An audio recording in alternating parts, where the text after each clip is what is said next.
Okay, and now I'm recording. So I want to talk about how you're going to create different sizes. And I also want to, yeah, okay. So first thing is, yeah, 1, 2, is calipers. Super important as usual. You know, like I was saying, or I like dial calipers. These are my some of my favorites. But basically, you know, always with digital or dial, zero it out. When you push your thumb to have your calipers completely closed, your display should read 0. It should read 0 on the dial, or it should read 0 on the digital display. Then open it up to where you want it. If you're going to make this for your, let's say I'm making one for my wrist, here is what I'm doing. I'm measuring there, okay?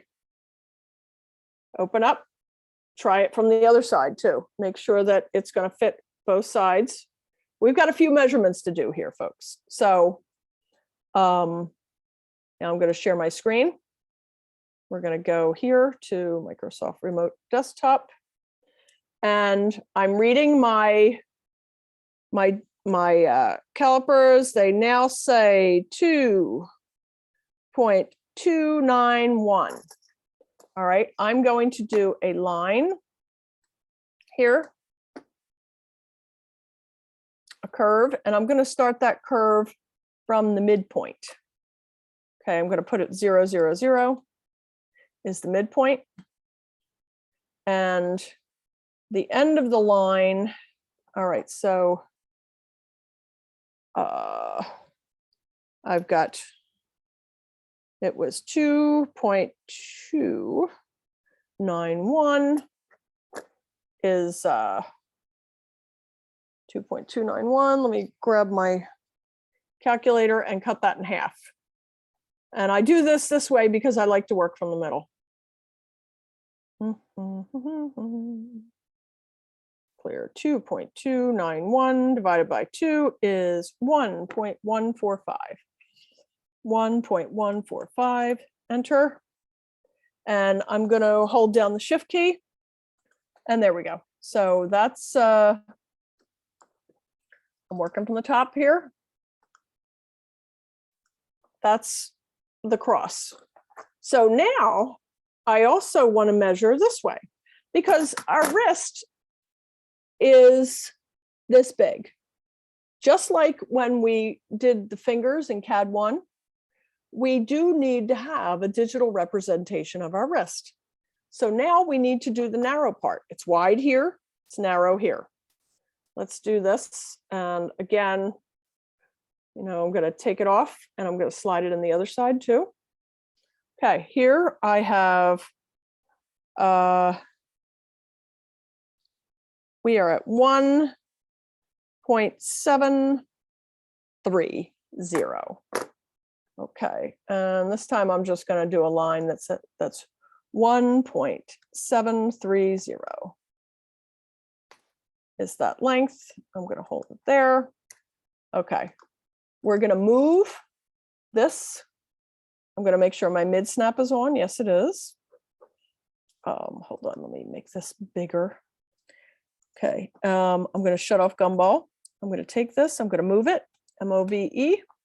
The point to move from is my mid snap, and I'm going to move it to the other mid snap. And there we go. So now I can do an ellipse. Let's make that ellipse from the center here to, let's put on our endo snaps here and then here. So that is a rough representation of my wrist, okay? Now, if I were doing something that I wanted to be fitted to my forearm, I would probably measure down every inch. But that's not what we're doing. We're making a bangle, right? And a bangle is closed. All right, a bangle is closed. So how are we going to get our bangle onto our wrist? Okay, we have to be able to squeeze our hand to get into the bangle. And our hand is definitely wider than our wrist. So we've got to open this up. And what we need to do is like we did with the ring. Maybe you remember, we slid those calipers back and forth. All right. And it's okay to have to scrunch your hand up a little bit, but you don't want to make it too much. Not to mention, you don't want to hurt yourself. Some of these calipers are really sharp. So, all right, I'm going to squeeze this in a little bit more, and I think I can get it there. So I am at this point,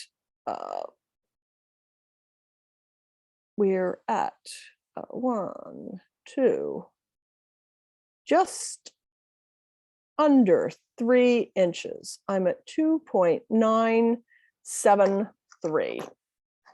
I'm going to do another polyline that, and it's 2.973. 0.973. Okay. Hold that out. There we go. Now we're going to move this guy also, MOVE, from the middle to the middle here.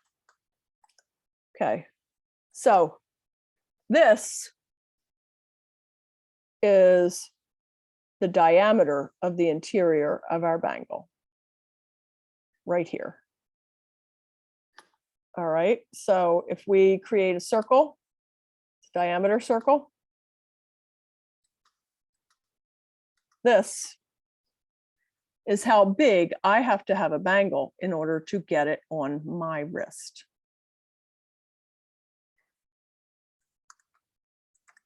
So let's bring up our 4 viewports so we can see how big this actually is. And if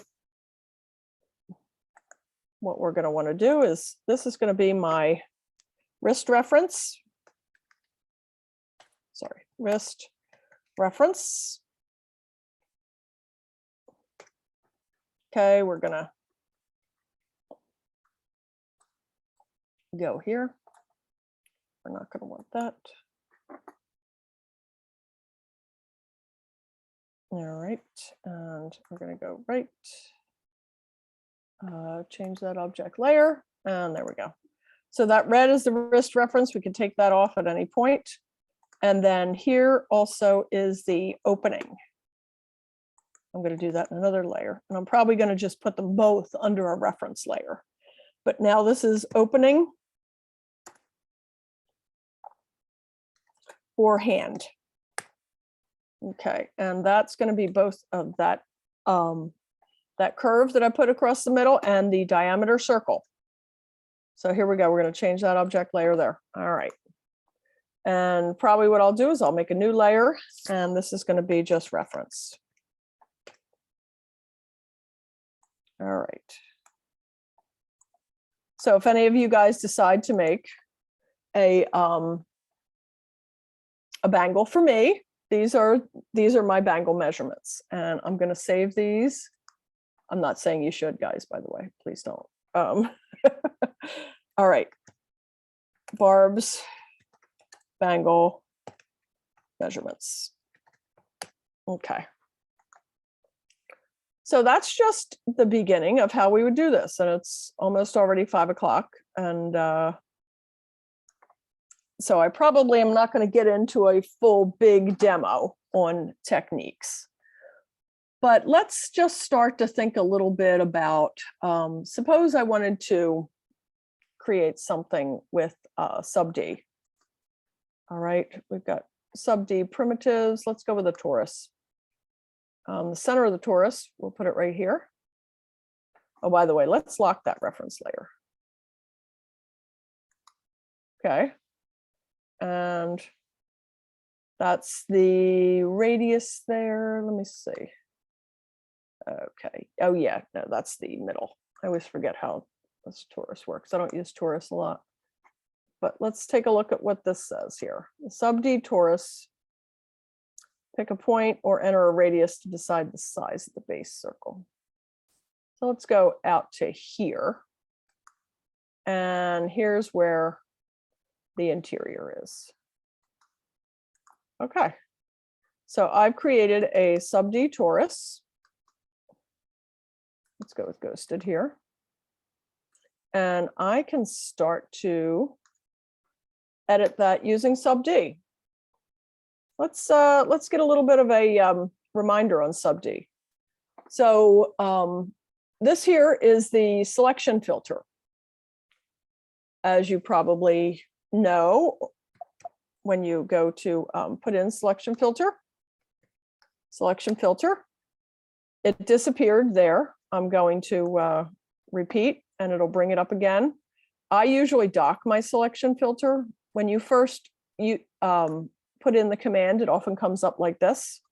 I keep my selection filter docked almost anytime I work in Rhino. It's super helpful to have it right there because I can turn on sub-objects.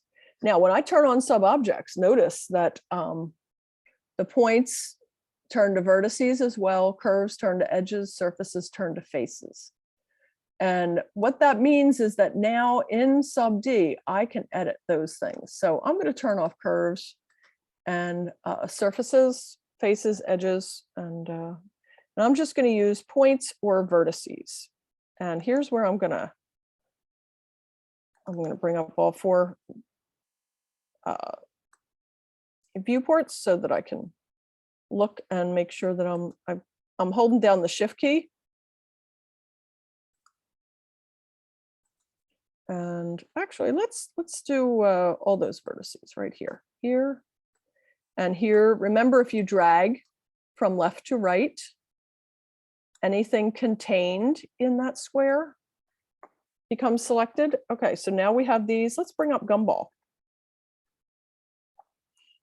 And we're gonna pull these down just a little bit, not so much that they cross. All right, that's kind of cool. And now here, if we went like this, but notice what happens there is that also infringes on that diameter around our opening. What I may want to do here is also take this gumball here and pull it out. Okay, now we're back to it. Okay, look at that. That's kind of fun. Woo.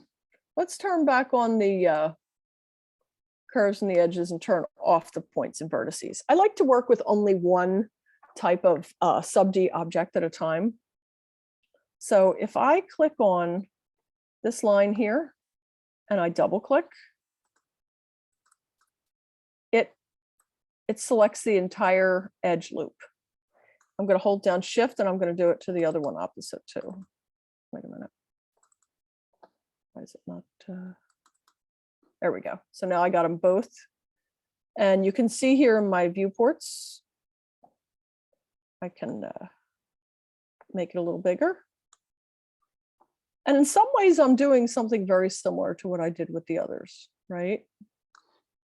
Now we're going to just change this little. And again, it didn't really infringe too much. I can probably get away with that. Maybe I'll just do a tiny bit there. Okay. All right, how about that? Yeah, that's just a nice little beginning. And this is just SubD. All right, do we have any questions? I'm going to stop here because I just showed you measurements. I just showed you how to make a torus in SubD and just a little bit of, oh, I only showed you curves and points. Let's show you the surfaces, faces as well, how to manipulate those. So with those, you get entire sections.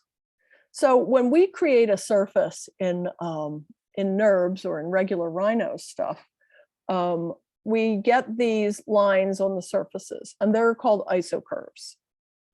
But when and usually you can't edit them. You can't do a lot with them, but they help to define the form so that when you're looking at it, you can see what it looks like. Now in SubD, you're able to actually select those and move them around. Like say we can pull this side up a lot. And then over here, we'll also pull up just maybe these two. I got my surface, my shift key down. And now maybe I'm just going to pull it down. All right. Okay. So now we've got this like really crazy SubD bangle. Let's go to the layers command here, or the layers menu, and we're going to hide the reference so we can just take a look at this.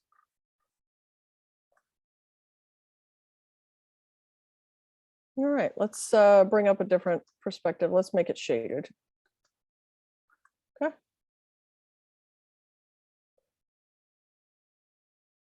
Fun, fun. Now maybe next week or the week after, we'll drag this over into Keyshot and I'll show you how to rotate it and make a little animation. But so this is just the beginning of what could be an interesting item. Now, one of the things that I brought up with a lot of you is that, boy, this thing is kind of massive, isn't it? If we printed this out, let's look at the volume of this. Okay, I'm going to shut off the sub objects. So now you notice that points is no longer points vertices. This is just curves, and this is surfaces. So we've got SubDs, polysurfaces. Let's just click on this and check the volume. Volume is 15 cubic inches. All right, I'm going to hide this for a second. We're going to look at, that's CAD I, sorry. Get over here. We are going to look at our price, or yeah, hang on, we should have our prices here in our reference module. Here we go. JCC price sheet. Let's see here. Hopefully this is materials. Okay. So milliliter.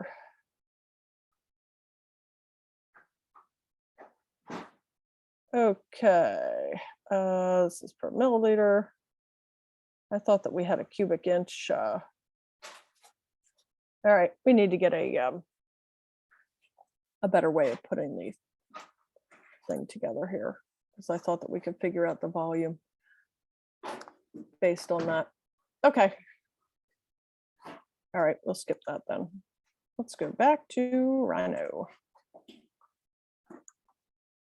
All right. So, but that is 15 cubic inches. So I know that at one point when we were running the Z Corp, it was about $5 per cubic inch. So 5 times 15 is a lot. We're not, that the resin doesn't cost that amount, but just, you know, this is something that we'll keep in mind here, and we'll talk in the next class about ways of creating volume without creating mass. Okay. All right. I'm going to stop sharing my screen. I'm going to let everybody come together. I know I talked to a lot of you about different techniques. And for next week, we are going to, I'm going to do a demonstration for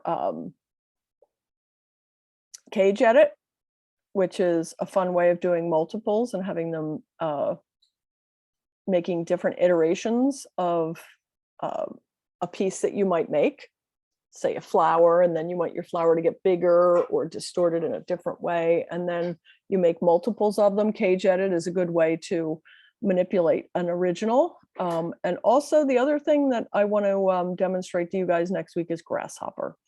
A number of you have some designs where grasshopper might be very helpful for you, and also would be a good tool to learn. So I'm going to bring up some grasshopper functions, and also show you some examples of how that can work for you.